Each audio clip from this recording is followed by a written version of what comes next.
Hey guys, this is Anthony Morganti from anthonymorganti.com. This is episode 11 of Learn Lightroom 6, also called Lightroom CC. In this episode, we're going to create a panorama. Now, in episode 12, we're going to create an HDR image, and in episode 13, I'm going to cover anything I might not have already talked about in any of the earlier episodes. So, episode 1 through 13 will be the episodes that I'll be creating a DVD of available for purchase. I think I'll be also having the videos available for download. Uh, Now, just to clarify, the videos will always be available on YouTube for free.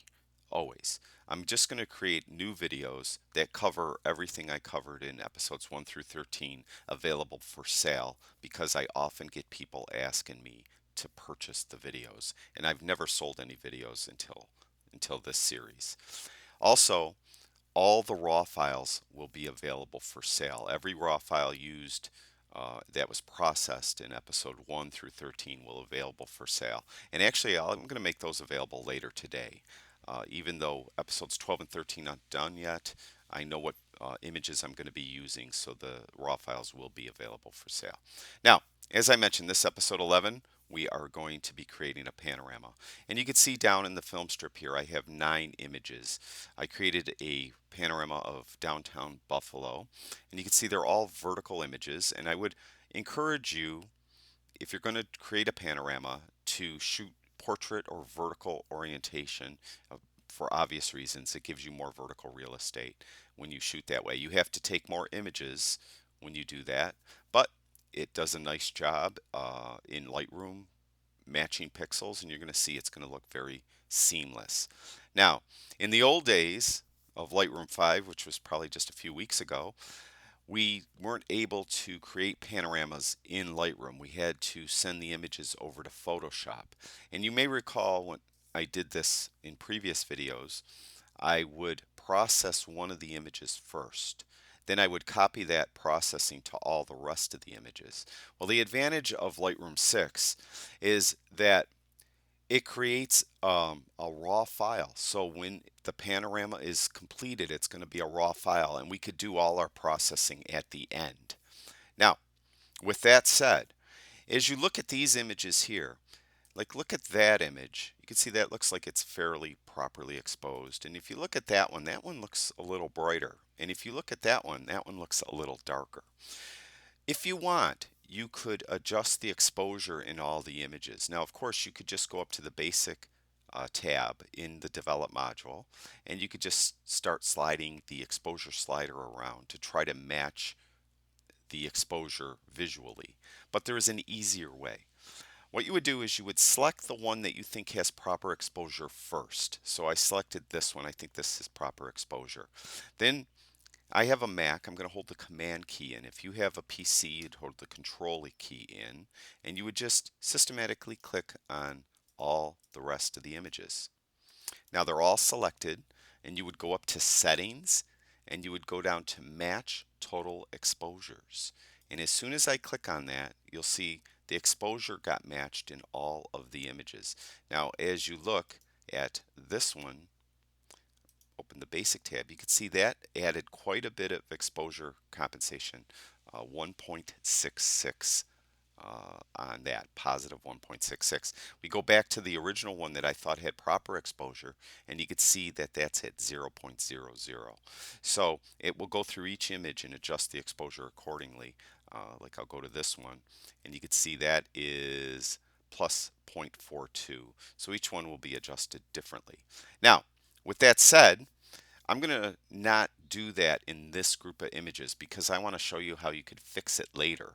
So I'm going to back out of this by simply hitting Command Z several times. If you have a PC, it's Control Z. And I'm just going to keep hitting it until the exposures go away. So there we go. Now, what we're going to do is we want to select all these images. There's a lot of different ways you could do that. You could click on the first one in the string and then hold the shift key in and click on the last one. Or you could just click on one and hit Command or Control A to select them all. Now we want to merge them to HDR. We could right click on the thumb nails down here, and we would go up to Photo Merge, Panorama. There's also a keyboard shortcut Control, or I'm sorry, it's Control M if you have a PC, Command M if you have a Mac. You also could right click on the image itself to get to that menu, or you could go up to Photo, Photo Merge, Panorama. And again, the keyboard shortcut is Command or Control M. Now, it's just going to take a moment to create a preview of the image. Of course, the more images you're stitching together, the longer it will take. Now, once it does, you're going to see your preview here, and it looks decent. A couple things now on the right panel. You can see it auto select projections. You have 3 different projections you could choose from, and you could try them out by unchecking this box, and it auto selected spherical projection, and you can see it did a decent job. You want to try cylindrical, you could click on that, and it's going to take a second to build the preview again, and you can see it, looks pretty good too. We could now pick perspective.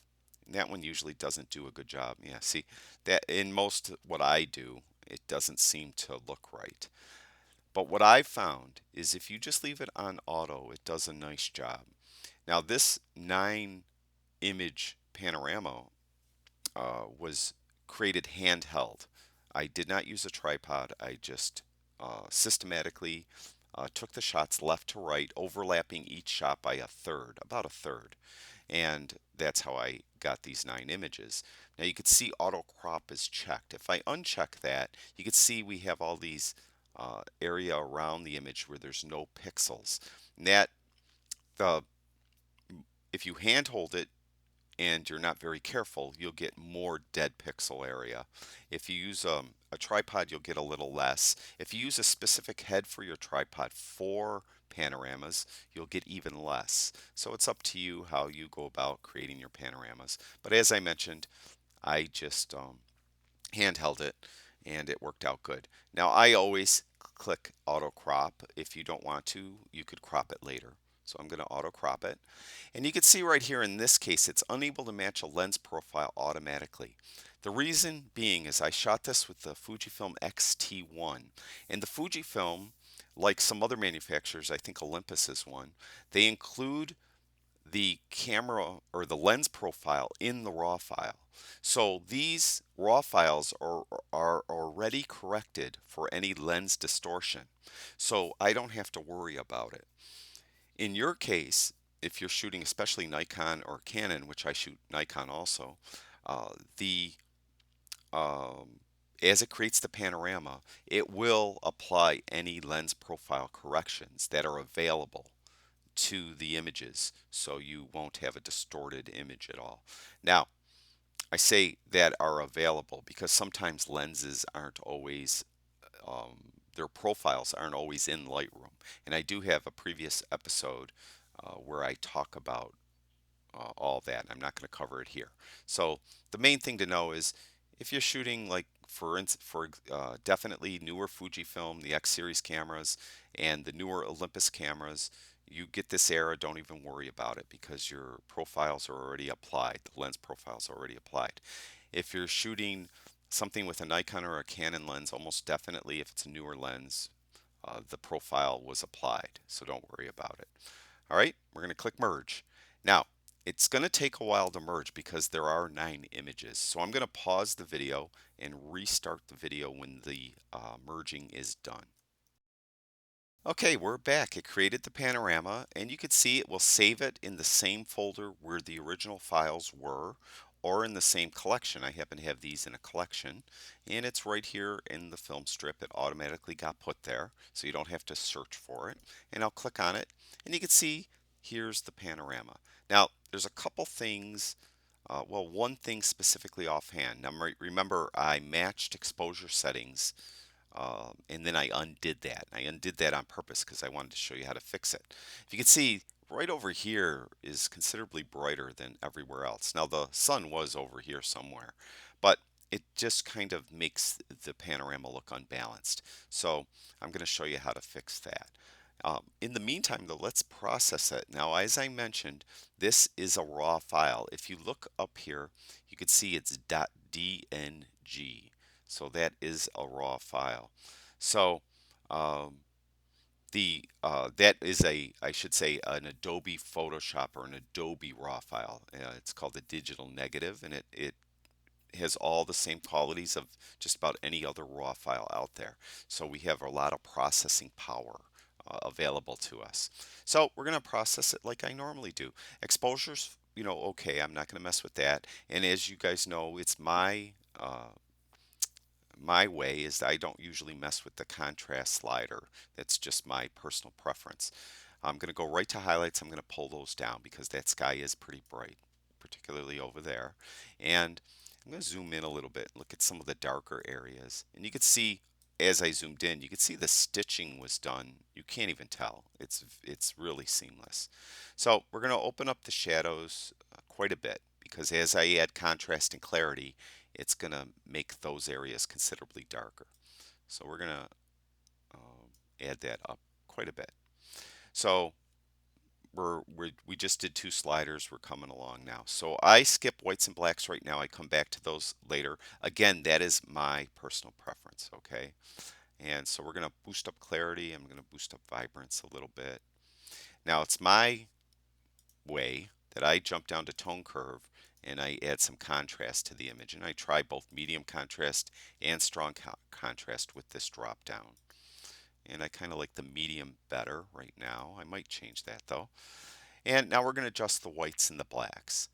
Um, you know what? Actually, before I even do that, what I'm going to do is I'm going to take care of this bright part of the image over here. And I'm going to do that with a graduated filter. And what I want to do is I'm going to reset it so the sliders are all at 0. So I'm going to double click on effect. That resets the slider that was turned up. I'm going to bring exposure down a little bit. And I'm just going to go to the corner and I'm just going to pull this graduated filter sideways. And then I'm going to go to the exposure slider and just try to match the exposure best I can. And I'm going to increase saturation just a little bit because it was brighter over there and the blues weren't quite as intense over here as they are over here. And so I just boosted saturation just a little bit. Now that makes it considerably more balanced than it was. So I'm done with the graduated filter. So if you didn't match exposures to begin with, you could do it that way. Or if you did match exposures and you don't like how it came out, you could just add a graduated filter to the area of the image that seems to be either too bright or too dark. Now I'm going to adjust the whites and blacks. I'm going to adjust the whites one way and the blacks a different way. I'm going to hold the shift key in and double click on whites, and it automatically adjusted the white point at the perfect um, like laboratory point of where it should be, where not one pixel is clipping. That's the advantage of holding the shift key in. Now the blacks I'm going to adjust differently because I don't like the blacks to be at that point. I like some of the blacks to be clipping. That's my personal preference. So I'm going to hold the Alt or Option key in, Alt if you have PC, Option if you have a Mac, and I'm going to pull that down until I get some colors bleeding through the white palette. And yeah, we're coming along here. Now I'm going to zoom in a little bit. And the reason why I'm zooming in, I'm just kind of looking to see how dark everything is. There's a lot of dynamic range in this image. We have a lot of white areas and we have a lot of dark areas. And I'd really like to make sure that everything is represented, that we're not losing any detail anywhere. And if you could see down in here, it's kind of fading away to black. So I might have overdid it with this blacks. So I'm just going to visually look at the image as I return blacks more towards 0. And then I'm going to go up to shadows and I'm going to push those up just quite a bit, all the way to 100, I guess. And I kind of like that. I think it looks very nice. So I'm done with the basic panel. Done with the tone curve panel. I'm going to go to the HSL panel. I'm going to go to saturation tab and I'm going to go to the blues and I'm just going to increase it very, very slightly, like +10. And then I'm going to go to the luminance tab under the HSL portion and I'm going to go to the blue slider again and I'm going to pull it down. Now as you can see, I can make it very dark. I just want to do it just slightly, like -9. I'm just eyeballing it and going by what it looks nice to me. So I'm done with the HSL color B&W tab. I'm not going to do anything with split toning. We're going to go to detail and I'm going to zoom in. That's the way I like to do it. You could open this little, they call that an expose triangle, to get a preview here. And you could then click on this little box here, and wherever your cursor is over, that's what will be displayed in the preview. And then you could click, say, there, and that will be what you're previewing. I don't like that way. It's just too small. I'd prefer to look all through here. So I'm at the detail panel. I'm going to close that down. I'm going to increase sharpening. Usually I go right around 40. Now you guys remember I do have an entire episode where I go through all the sliders and sharpening and noise reduction. So I'm going to do this relatively fast, not usually the way I normally do it. Then what I would do, I hover over that slider and I hit the up arrow key to increase it in increments of 5. And I look to see if I see any difference. Now, to give me more real estate to look at, I'm going to close down this top panel and this bottom panel so I could see a little more. So I'm at 45 now. I'm going to hit the up arrow key again. And I'm at 50. And I think I saw a little bit of an increase. 55. 55 looks good. I'm going to go to 60. Now, you have to go relatively slowly because it does take a while for it to render. If you look over in here, you'll see like a spinning wheel when I update it, and that's the Lightroom rendering the image. So as I go up sometimes. Now it's not doing it when I set it, but you know, that's typical. So anyways, I'm going to leave it at 70. As I mentioned, if you're in a hurry, usually somewhere in the 70s works very well with sharpening. Now, one thing I do want to look at, I want to look at any noise in the sky, and I do see there is some noise in the sky. And that was probably exacerbated because I turned sharpening up to 70. I'm sharpening some noise in the sky. So I want to get rid of that. I want to mask out the sky. I do not want to apply any sharpening to the sky. So I'm going to hold the Alt or Option key in and click on this masking slider. And I'm just going to move it to the right. And whatever is white is being sharpened and whatever is black is not being sharpened. And you can see I'm sharpening now the clouds, the skyline, the condominiums here in the forefront. All that stuff's getting sharpened. I'm not sharpening the sky. And as I zoom in, the noise is greatly reduced because of that in the sky. But I am still going to add some noise reduction. And again, I'm just going to do it relatively quickly. And as I mentioned before, if you get noise reduction around 40, it seems to do a very nice job. And you leave all the other sliders alone. So I'm done with detail. Now I mentioned I don't have to do anything with lens corrections because this was done with the Fuji X-T1 camera. The lens corrections are already built into the raw file and applied. We're going to go to effects and you could do a white vignette or a little darker vignette. I'm just going to put a very slight dark vignette on it, just very little. And camera calibration. Now there's a couple things we could try here. Remember I told you that single slider photo pop where you go down to the blue primary and we go to saturation. We could just push it up. A lot of times people like that look. Now I don't seem to care for it here. It's a little too blue. So we're going to leave that alone. We're going to go to the drop down here. Now again, I have to stress this because I get emails all the time. What is under this drop down, this profile drop down, is going to be specific to your camera. If your camera doesn't have anything, like older Sony cameras, even though you shot raw, will not have anything in here. It's just going to be embedded, I think, or it's going to say Adobe Standard. Again, also, it's only in the raw file. If you shot JPEGs, you won't have any choices here. It'll say embedded. So it has to be a raw file, and what's in here is specific to your brand camera. Now in this case, it's a Fuji, so I have a lot of choices. I have Provia Standard, and it will take a little, just a second for it to render now because it's applying, it's a really big image, as you can see right here. It's very, very large. So it takes a second for it to apply the camera profile. Now that one's okay. I'm going to go to Velvia. Now these are film simulation looks. The old days when Fuji, in their used film, you bought Fuji film. These are the types of film you could buy. You could buy Velvia, Provia, Estia, and it takes a second to render. I kind of like Estia. I kind of like that look. Go to Classic Chrome, which I don't think I'll like on this. Classic Chrome kind of increased contrast and it kind of bleeds color away. And what they're actually imitating is Kodak Kodachrome film. Even though it's a Fuji camera, that's who they're imitating with the Classic Chrome. And you could go through them all. I could try this Camera Pro Negative High. That one's okay. And Pro Negative Standard. A little less contrast in that one. I'm just going to go to the Estia because I like that one, the Estia Soft. And it will take a second to render. It may be a little too blue. I could go back and I could go to saturation and I could just return the blue saturation to 0. I think that's good enough. So I consider this image now done. So as you can see with Lightroom 6, Lightroom CC, it's so easy to create a panorama.